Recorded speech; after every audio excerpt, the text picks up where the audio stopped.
Hi folks, and welcome back to part 3 of our video series on image views, collection views, and navigation control. So, in the last video we set up our outlet, so now we're ready to start writing some code. So the first code I'm going to write is to handle the collection view. So let's go over to the collection view controller, and let's do a couple of things here.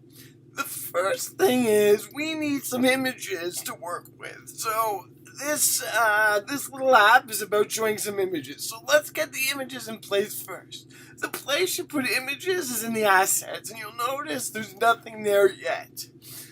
I'm going to take my images, which are 120 pixels, and I'm going to copy all of this and just drag them into my list.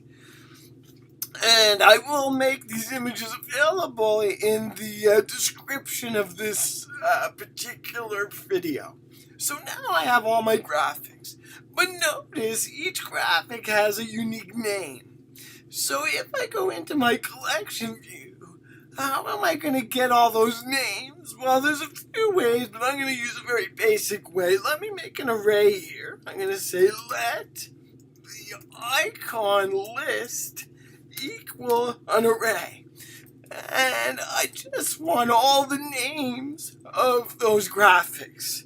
Well, offline I did a little bit of work and I made the list with all the names in quotes with commas.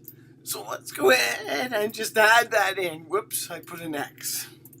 So now I have the name of all the graphics, so I can use those names to display the different graphics. So, what do we need to do next?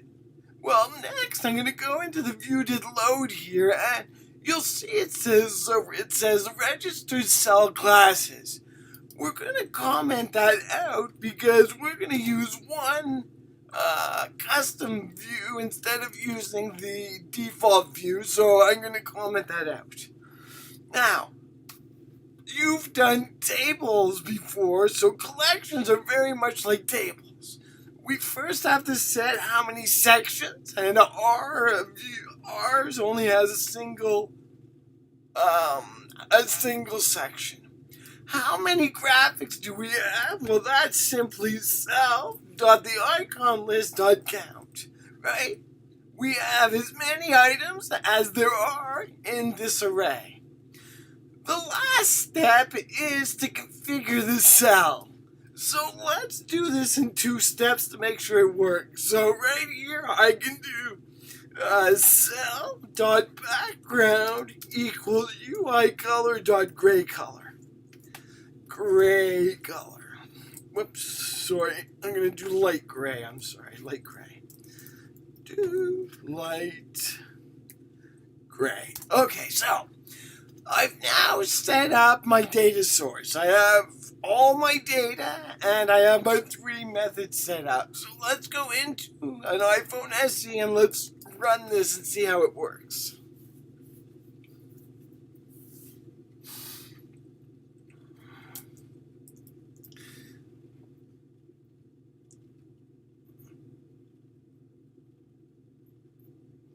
Well, I can't really see the image, but the image is there in the center, so let's click on it. Right in the center, and there we have all of our images. And I can look, we now have a back button. Why do we have a back button? Because I used a show segue instead of a modal segue, so I can go back and forth by using the back button. Okay, the next step is to try and show the graphics instead of just the gray color. So let's take out the gray color, and the first thing I want to do is I want to typecast my cell to make sure it's the right type. And the right type is a collection view cell. So now that I've typecast that, I should be able to get to our image view. And our image view has an image, and that image is going to be a UI image based on its name. So what is its name? Well, this is pretty straightforward. It's the name of the corresponding graphic in this array. So what we're going to do here is say what? We're going to say self dot the icon list square bracket index path dot row. Very similar to what we did with a table view. Okay, so now we have the images set up. So let's go ahead here and run the app.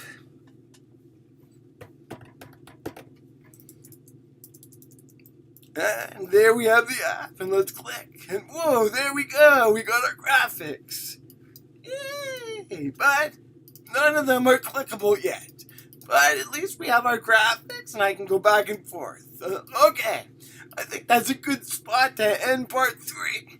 In part 4, we're going to make the graphics clickable. Okay, thanks for watching. See you soon. Bye-bye.